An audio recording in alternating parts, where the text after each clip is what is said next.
แบบจะงามบ่ถ้างามพร้อมกันมันคือสิให้เงินเอาบางพังพอใช้เงินฟังนี่สิถามนี่แล้วนั่นชาวใจดีงามบ่งามแล้วแนมหน้าเบิ่งงามบ่แนมหน้าถ้าว่างามนั่นหอมแก้มเราสาวเสียเงินบ่ตัวนั่นในมือเพิ่นน่ะเห็นบ่นี่คนให้หมดเลยนี่หลังกี้รถเอาหนึ่งหลังจอดรถกลางหนึ่งโอ้ยเอามาเงินหน่อยสันพี่น้องเลยเจ๊ดีรถเร็วกระเทมสรุปแล้วนี่เฮาได้เปรียบหรือเฮาเสียเปรียบเฮาเสียเปรียบใดหนึ่งมาเฮาเป็นผู้หญิงบัดนี้ให้เขาหอมแก้มแถมเงินให้เขานำอีก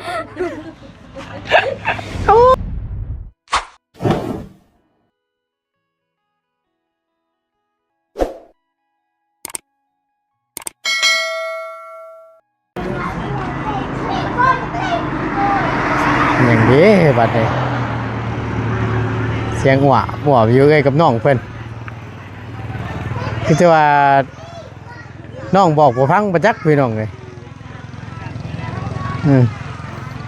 ได้ไปสั่งเด้กินนั่นฮะอาหารเอาแป้งบ้านแต่เรื่องเขาเรื่องนะสบายดีเด้อกลัวยังกันน่ะเห็นหนาวเลยกลัวระบาดนี่สบายดีหัวท่านบ้างใส่แว่นงามฮะ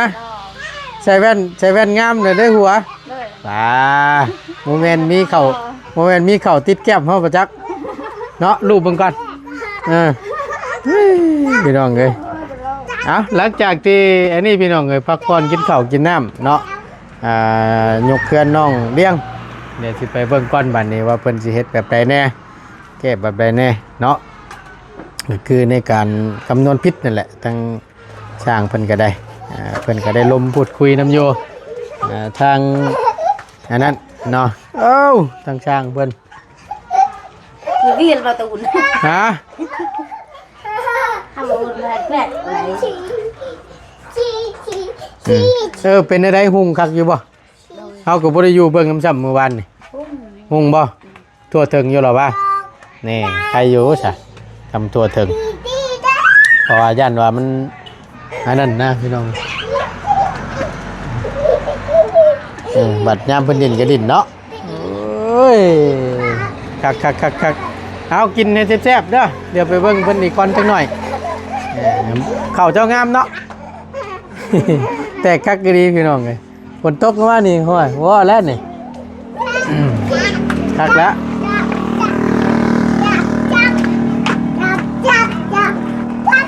สบายดีหากระตื้นมาจักอันนี้บ่ฮะหากระตื้นนะผมบ่ทันวีนี่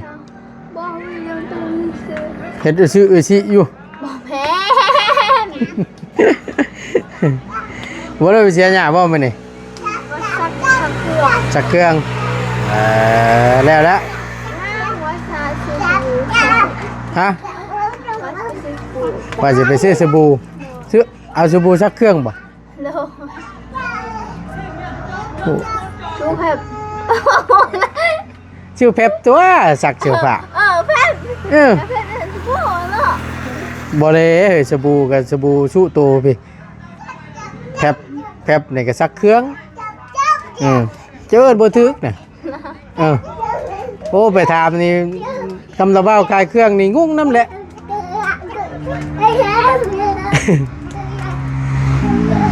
สักเครื่องเนาะชักจะได้คือว่าผ้าฝนมืดอยู่สิชักบ่เจ้ากัน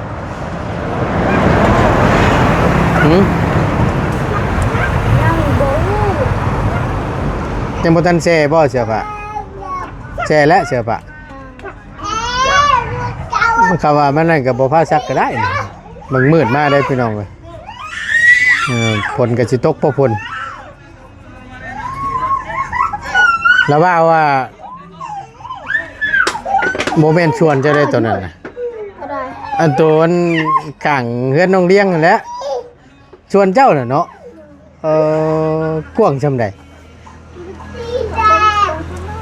นะว่างๆพาเราว่าไปเลาะเบิ่งหน่อยเด้อว่ามันกว้างซำใดหากแต่ว่างามในมันเนาะบ่งามบ่น่ะก็ไหวมันก็คือเต็มอยู่ มันงานมันเหี่ยว เหี่ยวเลยถามเนี่ยถ้าสมมุติว่าปลูกนั้นมันใบมันกุดๆนี่มันมีผลบ่ ใบมันปวดมันน้ำ เอาอย่าหยอกกันเลยอย่าหยอกกันอย่าหยอกกันอย่าหยอกกันดินจับเจือโอ้ยถ้าใบกูดเนี่ยมันสิบ่งามบ่ล่ะต้องใบแบบบ่กุดเนาะมีหัวลายอยู่บ่โตเป็นใบกูดน่ะหัวมันลายบ่บ่มีเลยมันก็มีผลนะนี่เนาะพี่น้องสร้างฮะมีแต่หัวบ่ใหญ่เนาะบ่เต็มมิดเต็มหน่วยนะสิว่าแล้วก็แบบกล้วยเลยนะ แบบ ว่ามันเที่ยวมาไม่ได้แต่มันยากแต่มันไม่ได้ง่ายเลย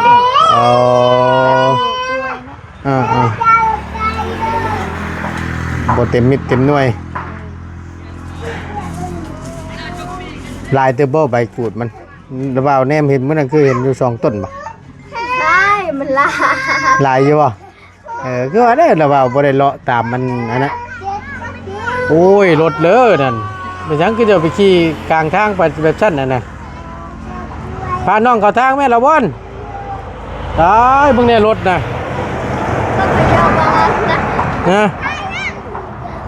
ถ้ายังเงินรถสิตำเจ้าแนมทางพุ่น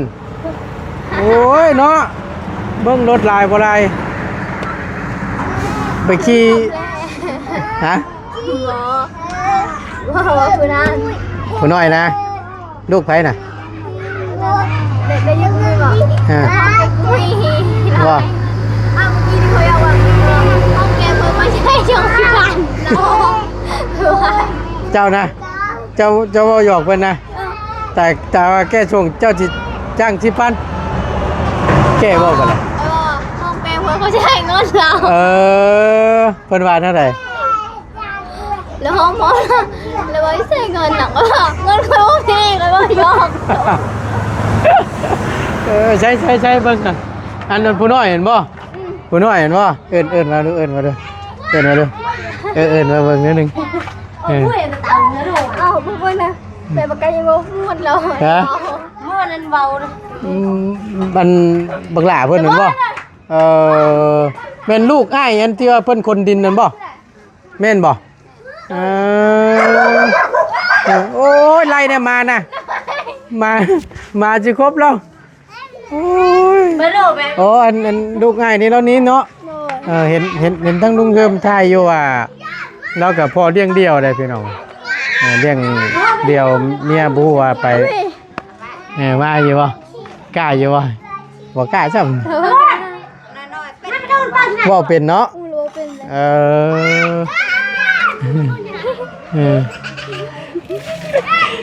บ่เป็นหยังอย่ามาเพิ่นย่านบ่เฮียนบ่จักเนาะเฮียนบ่คำว่าเฮียนนี่สินั่นอยู่เด็กน้อยนะพี่น้องเจ้าพ่ออยู่ใช้อันจังไห้อันบักหลาเพิ่นหอมแก้มอยู่นี่โอ้ยพี่น้องเอ้ยบ่หยอกเพิ่นนะหอมแก้มเอ้ยแม่เอ้ยสิเอาเงินให้สิบ่เขาลืมแปลไว้ทุกคนเขาเห็นคนเขายอกเราเลยว่าเอาเงินเราเขาว่าข้างนึงจะมองที่แรกเนี่ยหอมแล้วข้างนึงบ่เจ้าน่ะให้หอมอีกข้างนึงเห็นแล้วคนนี้แล้วเอ้ยเนาะแต่จะกลัวจะได้พี่น้องประเอานะประกักแน่ดิจ้ะทันทีใดก็ให้อันผู้บ่าวน้อยหอมแหละบ่โอ้ยกลัวได้พี่น้องเอ้ยนี่บักหลาเพิ่นนี่ ลูกอ้ายอันผู้เพิ่นคนดินนะพี่น้องมาน้ำพอนี่แต่ว่าเป็นบ่ตูนเห็นในคลิปมันลุงเฮิม ได้ฮักเหรอ ฮะ นะคะ น่าฮักเป็นแต่แพงเนาะ น้องจริงบ่ได้เป็นตาแพงคนไทยคนก็บอกว่าบ่ได้เป็นตาแพง ใหญ่เลยนี่ใหญ่เลยนี่ก็เชื่อว่านี่บักล่ะ เป็นตาแพง เจ้าชื่อยังเจ้าน่ะชื่อแหลมมาพี่ฮัมมาพี่มึงดูจังหน่อยมาถามมึงเพิ่นนี่มาพี่ได้เงินบ่ได้อยากได้บ่จะแก้บ่เอาให้ เอาดีได้ของแท้ได้บัดนี้น่ะเพิ่นหาเงินได้แหละของแท้ได้บัดนี้มาแม่พวมละสาวให้หอมน่ะจักอายมาจังเนาะยังจักอายเล่น ผู้เป็นผู้สาวเอาผู้เป็นผู้สาวแล้วเป็นผู้สาว ที่ถ้าแต่ผู้สาวเธอว่าซะมาพี่นั่งลงนี่ นั่งแล้วได้เงินบ่ได้พ่อแม่เอาเราให้เงินเด้ได้เงินเรามาดูบ่ไม่ได้บอกยอมแบบห้องเธอมันได้แค่นึงเอาบ้าจะให้เลยบอกก่อนไปเอาเงินก่อนไปเอาก่อนเอาไปเอาเด้อโอ้เขามันจะยอกเมื่อไหร่เพิ่นบ่ยอกนี่ละสาวขึ้นไปเอาเงินอยู่บ่เชื่ออีกเด้เอาลงมาตารางพี่เด้อบ่เป็นได้พี่น้องเลยเนาะฝึกไว้แหละเจ้ากันนี่ลูกสาวนี่เว้าเก่งๆนะนั่งเว้าเป็นเด้อว่าบ่เป็นเว้าเป็นครับอยากได้เงินนั่นใช้เบิ่งก่อนเนาะหลาน ลงมาพี่เด้อจะดีเด้ออย่าพวกนี้ใช่มันขึ้นเทิงบ่สิแหลมติจักปีซ้ำกันบ่เกิดนะ6 ปีบ่6 ปีบ่เป็นเนาะเป็นนอนโตกันง่ายเลยไปง่ายบ่สบายดีโอ้ลงมาพี่พาลงมาพี่ล่ะโอ้ยพี่น้องเอ้ยเบิ่งสบายดีลงมาพี่ก่อนสบายดีก็ลงมาพี่ก่อน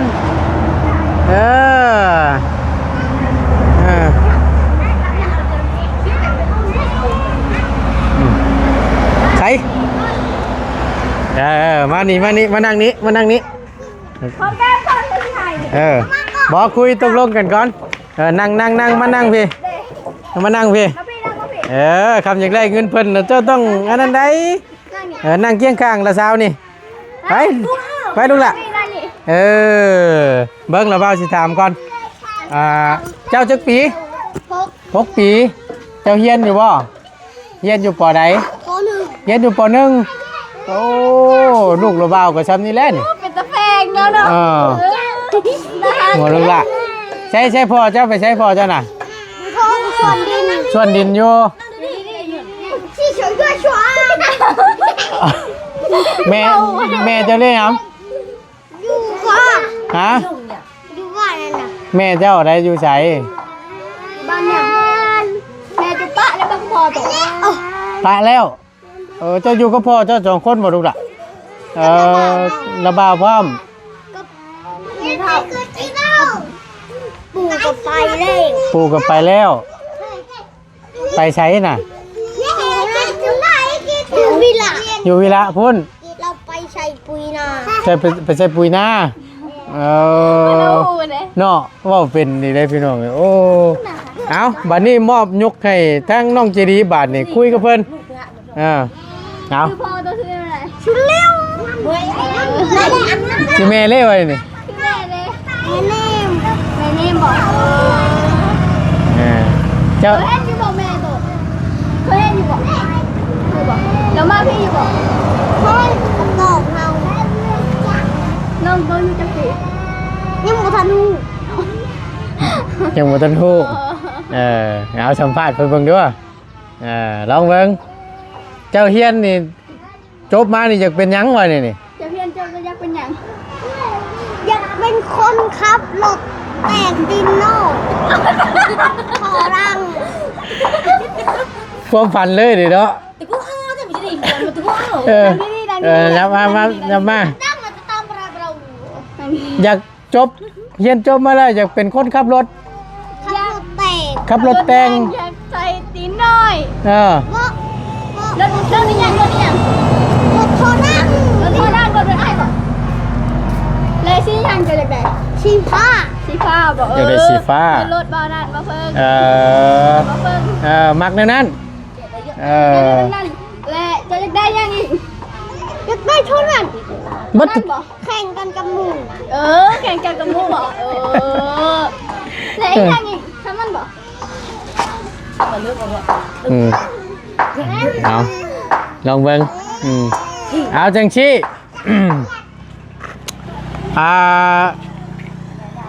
ละสาวสิหาเพื่อจะดีสิหาไปซักเครื่องช่อยไปบ่เพิ่นสิจ้างเงินนี่เอานี่ จะเครื่อง นู่น พื้นละ3,000ได้พื้นได้ ลายได้เลยลายได้ พื้นก็เลยลายได้ไม่อยากบอกเฮาขี้ข้านขี้ข้านบ่อ้าว5,000เนาะพื้นนึง5,000แล้วบ่10,000เนาะบ่จะได้เช่นหยังบ่เอาหยังบ่เอาหยังบ่คอยซื้อให้ซื้อได้บ่ หมออีก บ่ยากเกิบเด้ตุ้นคอยมีอยู่เหือนได้บ่ จะอยากได้ยังฉะ อยากได้รถแต่ง อยากได้รถแต่ง อยากได้รถแต่ง โอ้ยยังบ่ทันใหญ่ก็อยากได้รถแต่งบาทนี่เนาะ แล้วนั่นอยากได้รถแต่งก็แข่งยัง อันรู้กูแต่ แข่งกันกับหมูแข่งกับหมูอ่ะเดี๋ยว แข่งกันกับหมู่ มันเถื่อกันขับไปห้องนี่อ่ะผู้ให้สิ เสียงมันดังเด้บ่นี่นี่ เสียงมันดังผู้ให้เด้ เวียนท่อพอดังวัดออกมาแต่โรงเรียนใช้ท่อดังไปเล่นกับหมู ยามไปเฮียนนี่ใช้ท่อบ่ดังบัดเลิกเฮียนแล้วก็หันใช้ท่อหลังสิบ่ไปแข่งกับหมู่บ้าข้างเสีย ทำอะไรเนี่ยตัวเฮียนแกล้งเดี๋ยวนี้บ่บ่เก่งอ่านได้บ่บ่ได้แกเล็กได้บ่บ่เป็น บ่เป็นเลยคำว่าเจ้าเป็นแข่งกับเอ้ยนี่เอ้ยจีดีนี่ถามมึงดูแข่งกันบ่ แข่งกันยัง เอ้าแข่งกันนั่นแกเล็กไผสิชนะ เราบ่เป็น บ่เป็นเลย ไอ้ย่างในเจ้าเป็น เป็นกับรถเตะเป็นไปขับรถเตะ ได้แต่รถ พักไฟวาวดิอยู่ดีๆเนี่ยอยู่ดีๆพักไฟวาวดิเจ้าเฮ็ดงานยังไงล้างจานได้บ่บ่ได้ล้างจานเตะยังจัง พักไฟวาวนี่และก็ชักอยู่บ่เชื่อตัวเองบ่เคยชักมีแต่พ่อเฮาชักเป็นยังอยู่บ่ชักมันลอยมือจานกระดูกมาหัก มันลอยมือยังกระดูกมือนี่ฮักบ่ พักไฟวาวนี่ตัวอ้านบ่น้ำนะอ้านน้ำบ่เช้าตอนแรกอ้านบ่มีแต่ต้นข้ามต้นเช้าดิบ่ได้เจ้าเป็นคนลาวเด้เป็นผู้ไทยเด้คือบ่อาบเฮาเป็นคนประชารัฐทำไมวะอีหยังตอนนี้อันนั้นพี่น้องจะอาบน้ำบ่เจ้าคือบ่อาบน้ำยันน้ำชั้นตอนเช้าเลยบ่อาบเด้อมีแต่ตอนค่ำอาบได้ เอาก็บอกทูอยู่บ่แค่นะบ่ทูบ่แค่นี่เบิ่ง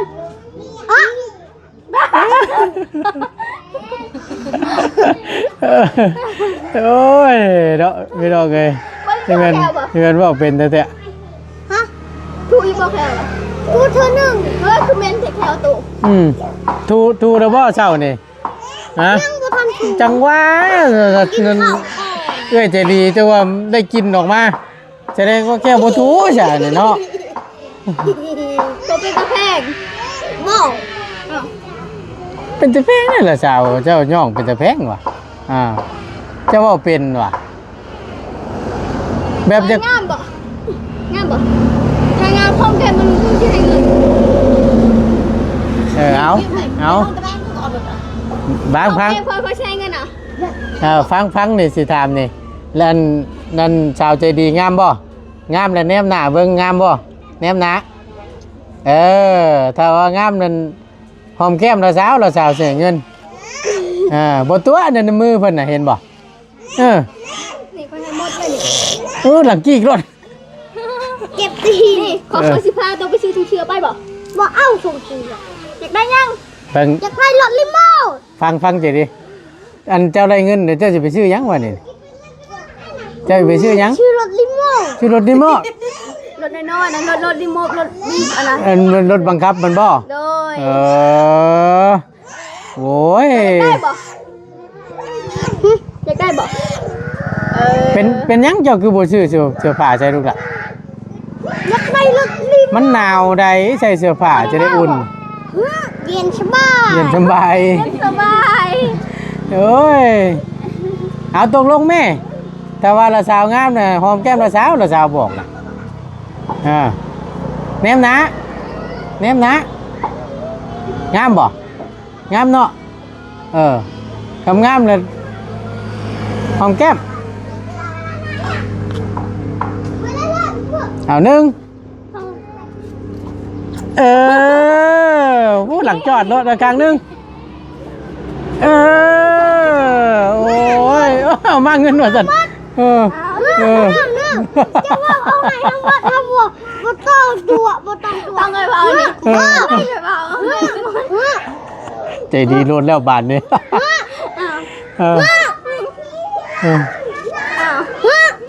เอาข่างเลย10,000ข่างเลย10,000ดิกระทึกแหละ2ข่างกับ13,000ช่องแซนอันนี้นี่ในช่องแซนเป็นซีแซนบูแมนเท่าไรนี่เท่าไรนี่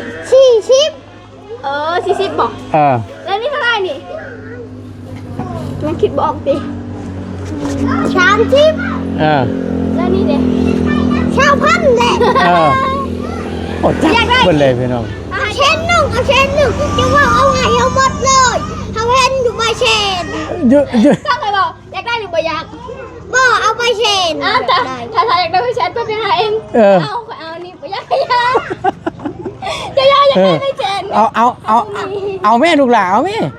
เจ้าบอกเองไงเอาใบเชนเอาเห็นในมือเจ้า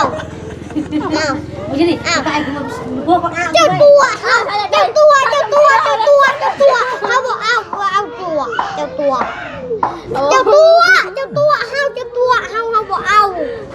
บตัวหอมแก้มข้างหนึ่ง10,000เด้10,000มันได้ไม่ใช่พอได้ซื้อกันไอติมย้อนนี้ซื้อกระแลมย้อนนี้น่ะเอามีเจ้าว่าเองว่าให้ยังบ่อยากเขาใช้น้องเอาฮิปเอานี่เอาขอบใจมาพี่ก่อนมาขอบใจแหละโอ้ยเนาะจังเจ้าว่าพร้อมแหละได้ขอบใจขอบใจก่อนปิดกฎหมายหอมแก้มปิดกฎหมายโอ้ขอบใจปิดกฎหมายให้ทำชำนีก็ได้ชำนั่นแหละหอมขอบใจเด้อหัวหน้าพี่ก่อนไม่ได้อีกก่อนนะเล่นไปเลยบาทนี่ใจหัวหน้าแล้วบาทเลยขอบใจเลยหัวหน้าเอ้ยว่าเป็นเนาะเพิ่งได้นี่พี่ดอกไง6 ปีแต่ว่านี่ก็6 ปีกับบางคนก็บอกนั่นชักแล้วว่ารถทำยังไงอยากได้รถทอดังแล้วว่ารถทอดังเราขี่รถแต่งเลย ดี๋ยวนั่นไปกับหมู่อย่าง โล โล กับดังเชิญเบิ่งชี้ชิ แข่งกับหมู่ โดย รถเชียงรังแข่งกับหมู่ ยังก็อยากได้รถพอดัง โอ้ยพี่น้องเอ้ยเจดี รถเร็วกระเทม สรุปแล้วนี่เฮาได้เปรียบหรือเฮาเสียเปรียบ กัน เฮาเสียเปรียบใดหนึ่งมาเฮาเป็นผู้หญิงบัดนี้ให้เขาหอมแก้มแถมเงินให้เขานํอีกโอ้ยตายวันดิโอ้ยทุนนายกำไรหดเลยนี่ เราเป็นตะแพง แล้วพอหยอกกันชื่อดอกเนาะโอ้ยดอก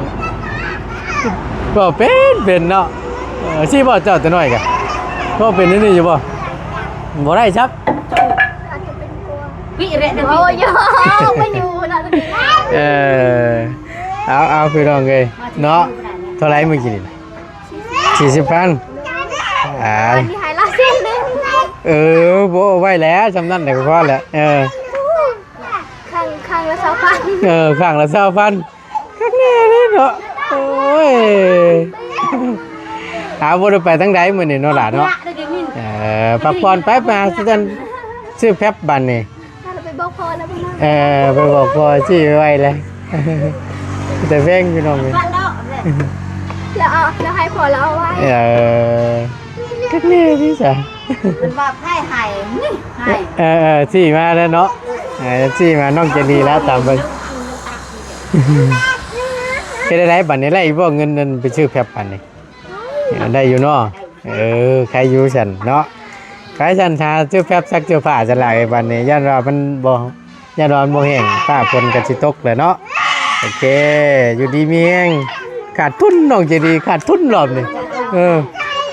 เสียตั้งเงินเสียตั้งผู้บ่าวน้อยหอมแก้มด้วยความหนักด้วยความเป็นดูของน้องจีดีนั่นเพิ่นพี่น้องไอ้ตังให้แหละเนาะสบายดีล่ะสบายดีจ้างไปในน้องใส่แล้วนะนั่งมันใส่ข้อ2แล้วเอาจังหน่อยเดี๋ยวจะขึ้นไปเบิ่งพี่น้องเลยเนาะให้เพิ่นแก้ไขปรับปรุงก่อนความคืบหน้าแล้วจังอัปเดตในเบิ่งไงชมน้ำกันอีกข้อมนึงเด้อพี่น้องเด้อเนาะเพราะว่ามันยังบ่ทันได้ไปใส่มาใส่โยเนาะขอบคุณเวลาอยู่ดีมีแรงโชคมันร่ำรวยพี่น้องว่านัวหัวมวนเด้อพี่น้องเด้อสำหรับคลิปนี้ก็ได้เนาะอยู่ดีมีแรงสบายดีเด้อ